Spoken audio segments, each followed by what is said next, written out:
82세 된 노인이 어느 날 45세 된 아들과 거실에서 마주 앉아 있었습니다. 그때 마침 까마귀 한 마리가 창가에 나무 위로 날아와 앉았습니다.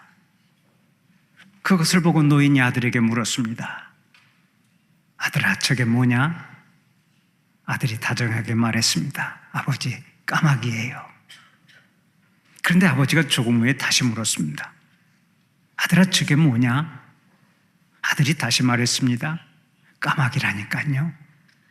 그런데도 아버지는 조금 뒤에 또 물었습니다. 야, 저게 뭐냐? 3번이나 똑같은 질문을 하자 아들은 짜증이 나서 좀 더 큰 소리로 말했습니다. 아버지, 저것은 까마귀라니까요. 그런데도 얼마 있지 않아 아버지가 4번째로 똑같은 질문을 했습니다. 야, 저게 뭐라고 했지? 그러자 화가 난 아들이 그만 큰 소리로 외쳤습니다. 아버지, 까마귀라니까요, 까마귀. 까마귀란 말도 이제 이해가 안 되세요? 왜 자꾸만 같은 질문을 반복해서 하세요? 그때 아버지가 갑자기 방에 들어가서 때 묻고 찢어진 일기장을 한 권 들고 나왔습니다. 그리고는 그 일기장을 펴서 아들에게 주며 읽어보라고 했습니다. 아들이 일기장을 펴보니까 자기가 3살짜리 아기였을 때 아버지가 쓴 일기가 적혀 있었습니다. 오늘은 까마귀 한 마리가 창가에 날아와 앉았다. 어린 아들은 저게 뭐야 하고 내게 물었다. 나는 까마귀라고 대답해 주었다. 그런데 아들은 연거푸 23번이나 똑같이 물었다. 아빠, 저게 뭐야? 그래도 나는 귀여운 아들을 안아주며 끝까지 다정하게 대답해 주었다. 까마귀라고. 나는 아들에게 사랑을 준다는 게 참으로 기뻤다. 여러분, 이 아들이 얼마나 얼굴이 뜨거워졌겠습니까? 우리나라에서 까마귀에 대한 인식은 좀 부정적입니다.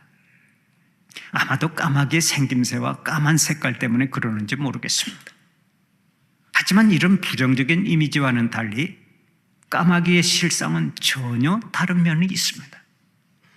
조류학자들의 연구에 의하면 까마귀는 지구상에서 그 어떤 새보다 머리가 좋다고 합니다. 이것 외에도 더 놀라운 사실이 또 있습니다. 까마귀는 어미가 늙어서 힘을 못 쓰면 새끼들이 먹이를 물어다 준다는 것입니다. 흔히 우리는 짐승들이 먹이를 먹여줄 때만 고마워하고 성장한 후에는 완전히 잊어버리는 것으로 알고 있습니다. 그러나 까마귀는 그렇지 않습니다. 자기를 키워준 부모를 알고 부모가 죽을 날이 약 6개월 정도 남았다고 판단되면 그때부터 먹이를 계속해서 물어다 준다는 것입니다.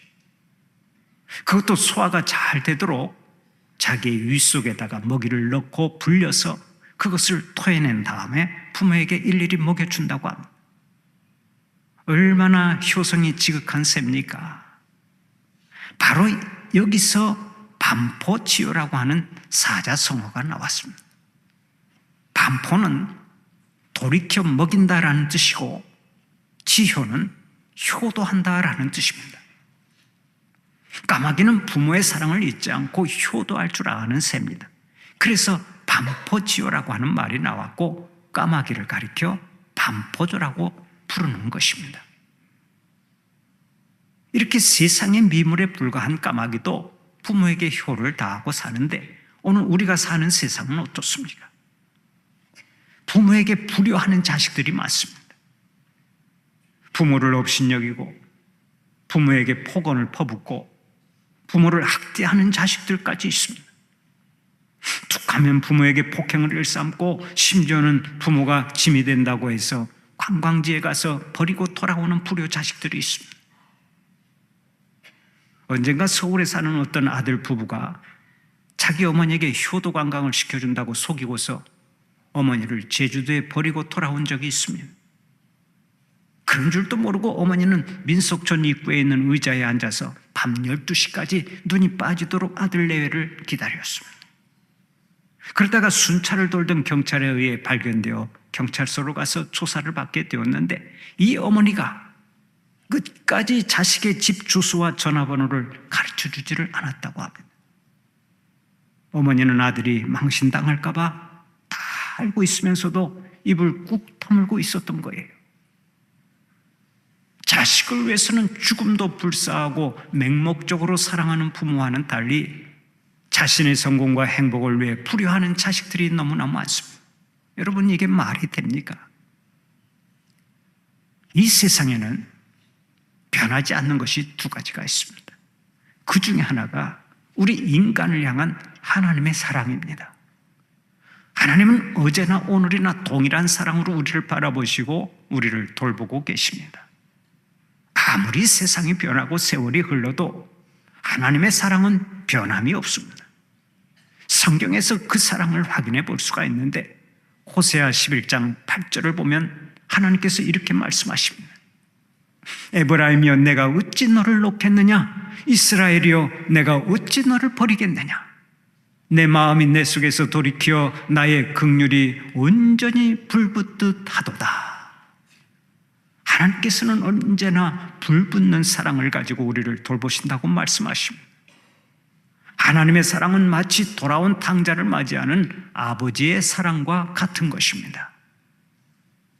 또 하나, 이 세상에서 영원히 변하지 않는 것이 있으니 그것이 바로 자녀를 향한 부모의 사랑입니다. 자녀를 향한 부모의 사랑은 세월이 아무리 흘러도 바뀌지 않습니다. 품에 안긴 자식을 바라볼 때나 장성한 자식을 바라볼 때나 자식에 대한 부모의 사랑은 변하지 않습니다. 아무리 자식이 불효하고 사람들에게 지탄을 받는다고 해도 부모만큼은 자기 자식을 끝까지 사랑합니다. 그래서 부모의 사랑을 끝없는 사랑이라고 말하는 거예요. 문자 그대로 부모의 사랑은 말릴 수 없는 사랑입니다. 부모의 사랑은 하나님의 사랑과 가장 많이 닮은 사랑입니다. 한평생 희생으로 일관하며 퍼주고 또 퍼주다가 나중에는 빈 껍데기 되어 돌아가는 분들이 바로 우리의 부모들입니다. 그래서 오늘의 본문 1절을 보면 하나님께서 아주 분명하게 명령하십니다. 자녀들아 주 안에서 너희 부모에게 순종하라. 이것이 옳으니라. 2절에서도 이렇게 말씀하십니다. 내 아버지와 어머니를 공경하라. 이것은 약속이 있는 첫 계명이니라. 부모에게 순종하는 것은 옳은 일이고 부모를 공경하는 것이 인간관계 속에서 가장 귀한 계명이라는 것입니다.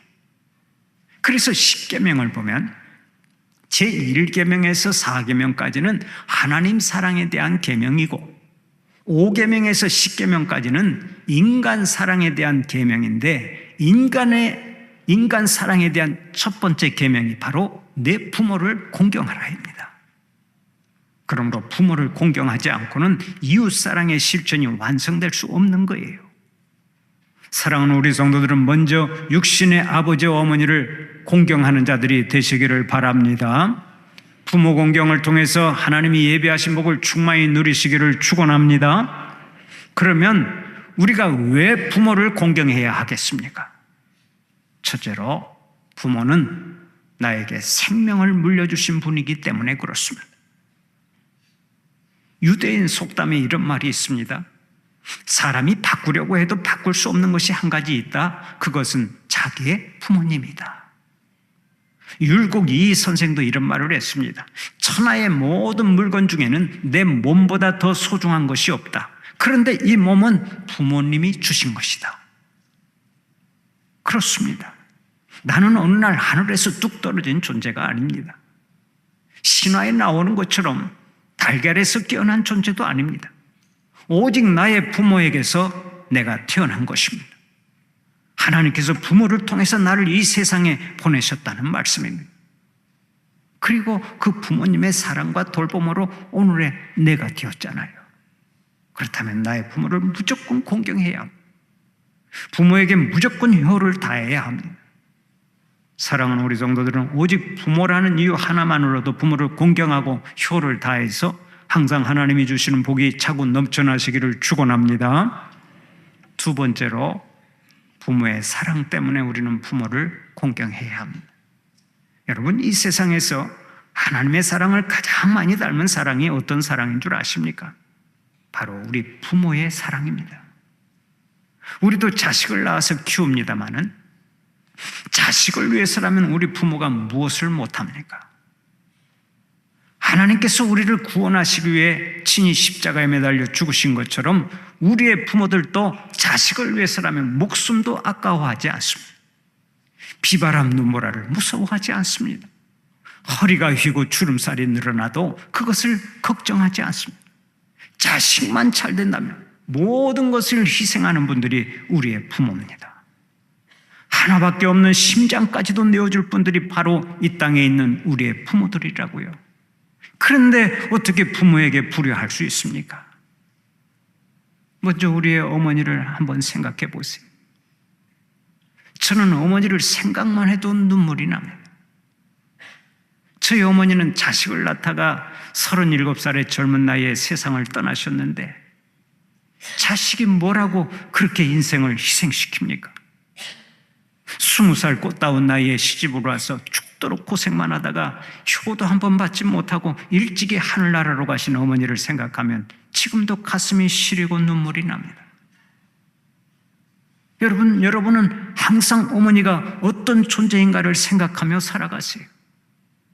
이 땅의 어머니는 하나같이 자신의 생명을 걸고 자식을 낳고 모든 것을 희생하며 자식을 양육하는 것입니다.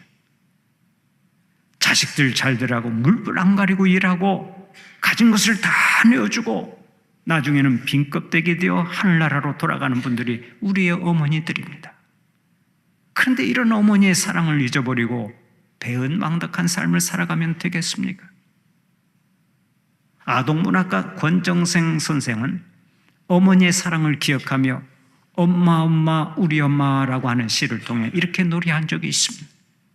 엄마 우리 엄마 온달같이 고운 엄마 고생 살던 엄마 불쌍 우리 엄마 좋은 반찬 나를 주고 나쁜 반찬 엄마 먹고 하루 종일 일만 하고 좋은 옷도 못 입고서 고생 살던 엄마 불쌍 죽은 엄마 무덤가에 꽃 한 송이 피어있네 엄마같이 야윈 얼굴 꽃 한 송이 피어있네.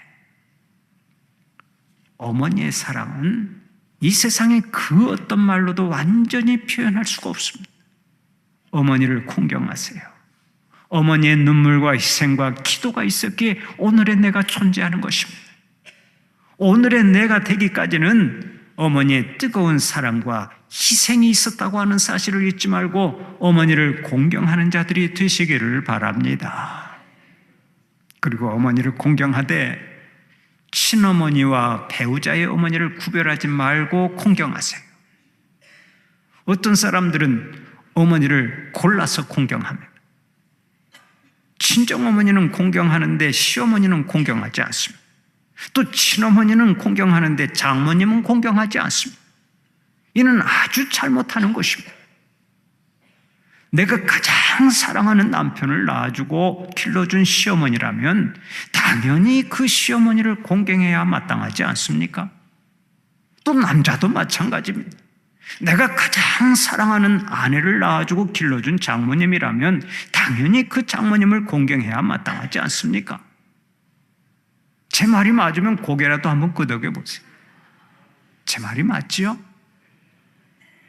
세상이 아무리 변해도 우리 어머니들은 누구라도 존경받고 효를 받아야 마땅한 것입니다. 그런데 언제부턴지 시중에 이런 우스갯소리가 돌아다닙니다. 요즘 아들 하나 있는 부모는 골방에서 죽는다고 하지요. 하나밖에 없는 아들이 책임감 때문에 부모를 내보내지 못하고 골방에 처박아 두니까 부모가 골방에서 외롭게 지내다가 세상을 떠난다는 것입니다. 그러나 아들이 둘 있는 부모는 또 길에서 죽는다고 합니다. 아들들이 서로 안 모시려고 미루다 보니까 큰아들과 작은아들 집을 왔다 갔다 하다가 결국 길에서 세상을 떠난다는 것입니다. 그런데 다행히도 딸 둘 있는 부모는 비행기 안에서 죽는다고 합니다. 딸들이 서로 잘 모시려고 하니까 큰딸 집과 작은딸 집을 왔다 갔다 하다가 비행기 안에서 세상을 떠난다는 것입니다. 하지만 딸 하나만 있는 부모는 또 싱크대 앞에서 죽는다고 하지요. 하나밖에 없는 딸 집에 가서 죽도록 일해주다가 싱크대 앞에서 세상을 떠난다는 것입니다. 여러분 어떻습니까? 이것이 우스갯소리라고 하지만 실제 오늘을 사는 현대인들의 주소가 아닌지 모르겠습니다. 어머니에게 잘하세요. 내가 어머니에게 잘해드리지 않으면 누가 나의 어머니에게 잘해드리겠습니까? 하나님은 성경을 통해서 오늘 또 말씀하십니다. 너 낳은 어미를 기쁘게 하라. 사랑하는 우리 성도들은 나의 어머니, 배우자의 어머니를 가리지 말고 이 땅의 어머니는 무조건 공경하시기를 바랍니다. 이 땅의 어머니는 무조건 기쁘게 하는 자들이 되시기를 바랍니다. 그러면 아버지는 어떻게 대해야 하겠습니까? 똑같습니다. 우리의 아버지도 똑같이 공경해야 합니다. 이 세상에 아버지보다 위대한 분이 없기 때문입니다. 많은 사람들이 아버지의 사랑은 어머니의 사랑보다 못하다고 평가절하합니다. 그러나 그렇지 않습니다. 아버지의 사랑이 드러나지 않아서 그렇지 아버지의 사랑도 어머니의 사랑과 다를 바가 없는 거예요. 오늘을 사는 우리 아버지들의 사랑을 함부로 평가절하하면 안 됩니다. 어머니의 사랑 못지않게 우리 아버지의 사랑도 한없이 크고 깊은 것입니다. 겉으로 내색하지 않아서 그렇지 우리 아버지의 사랑이 참으로 위대한 것입니다. 그래서 하나님께서는 잠언 23장을 통해 오늘 또 이렇게 말씀하십니다. 내 아비를 즐겁게 하라. 너 낳은 아비에게 청종하라.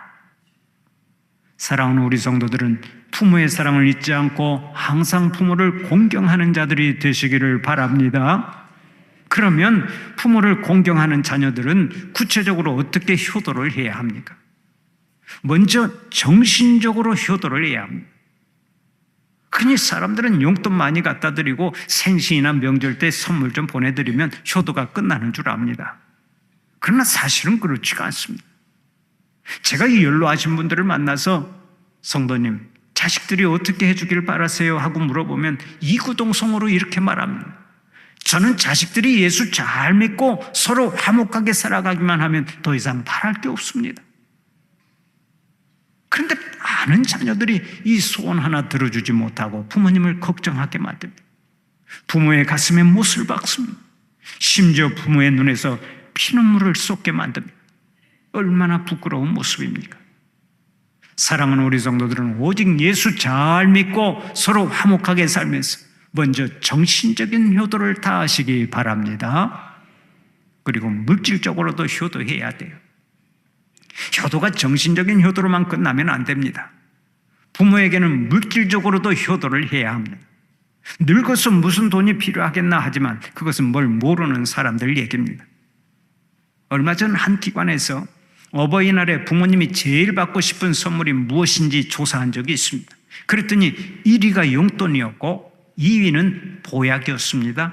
그리고 3위가 사랑합니다, 감사합니다라는 따뜻한 말이었습니다. 역시 우리의 부모님들도 돈을 제일 좋아합니다. 뭐니 해도 머니가 최고라는 것입니다. 물질로도 효도를 하세요. 돈은 가지고만 있어도 힘이 됩니다. 그리고 손자 손녀들에게 과자라도 사주고 용돈이라도 주는 재미가 있어야 하지 않겠습니까? 부모는 우리를 위해서 말할 수 없는 희생을 하셨습니다. 죽도록 고생하셨습니다. 그런데 그 삶이 죽을 때까지 계속되어야 할 것으로 생각하면 안 됩니다. 이제는 우리의 부모도 쉼을 얻고 평안을 얻고 효도를 받아야 마땅한 것입니다.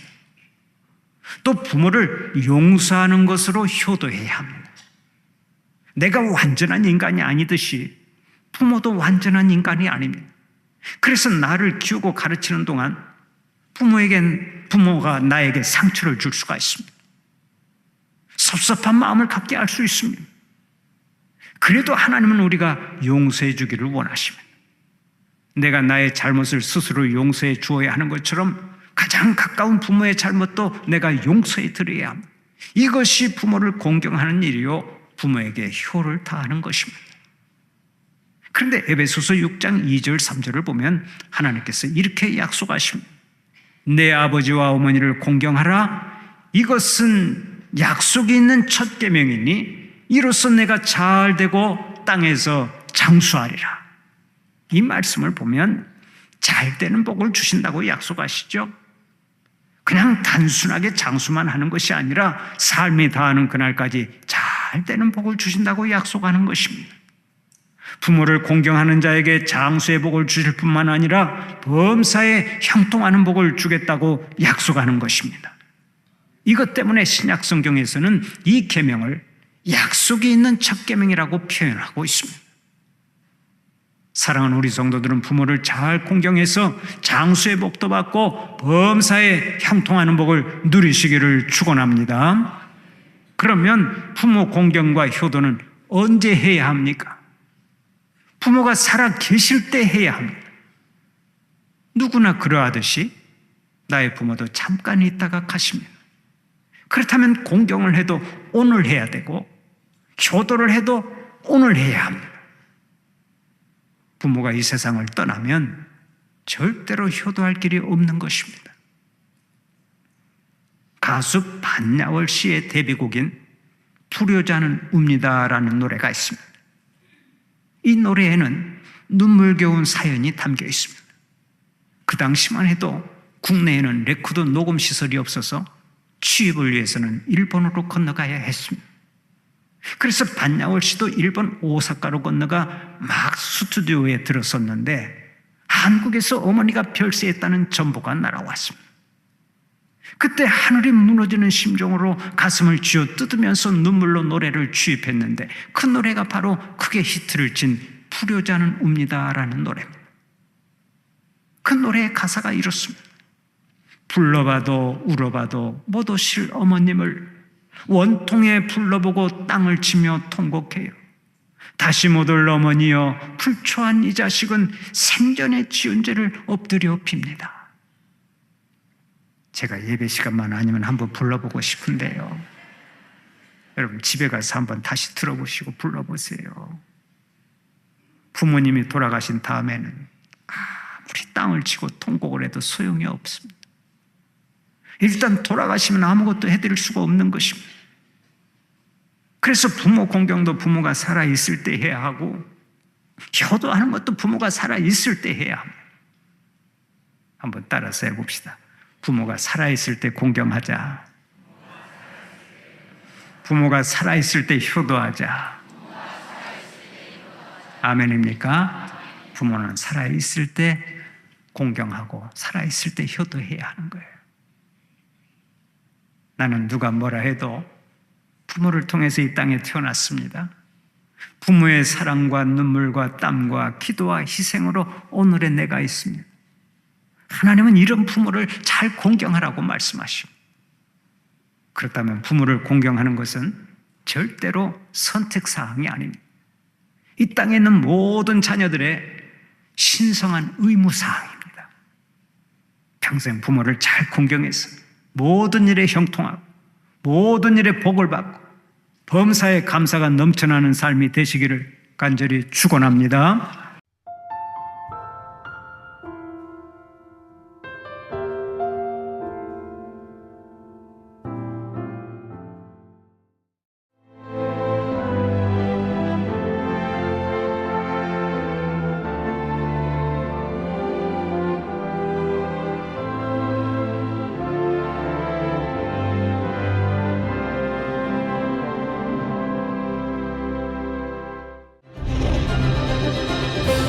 기회는 준비된 도시를 선택합니다. 대지엔 바이오, 반도체, 도심엔 문화, 하늘엔 우주. 대한민국 미래 산업의 새로운 가능성을 열어가는 곳. 격이 다른 도시, 순천입니다.